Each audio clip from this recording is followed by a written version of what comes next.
গাজায় যুদ্ধবিরতি কার্যকর করার তদারকি মিশনের অংশ হিসেবে মার্কিন সেনারা ইসরায়েলে পৌঁছাতে শুরু করেছে বলে জানিয়েছে এবিসি নিউজ।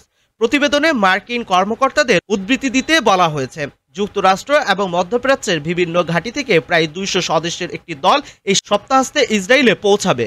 এরই মধ্যে মার্কিন সেনা সদর দপ্তরের প্রধান অ্যাডমিরাল ব্র্যাড কুপার বৃহস্পতিবার ইসরায়েলে পৌঁছেছেন। কর্মকর্তারা জানিয়েছেন, মার্কিন সেনারা গাজায় যুদ্ধবিরতি বাস্তবায়নের জন্য একটি যৌথ নিয়ন্ত্রণ কেন্দ্র গঠনে সহায়তা করবে। তারা ইসরায়েলি সেনাবাহিনীর আইডিএফ সঙ্গে সমন্বয় করে অন্যান্য দেশীয় নিরাপত্তা বাহিনীগুলোর কার্যক্রমও একভূত করার দায়িত্ব থাকবেন। তবে কোনো মার্কিন সেনা গাজা উপত্যকায় প্রবেশ করবে না বলে নিশ্চিত করেছেন কর্মকর্তারা।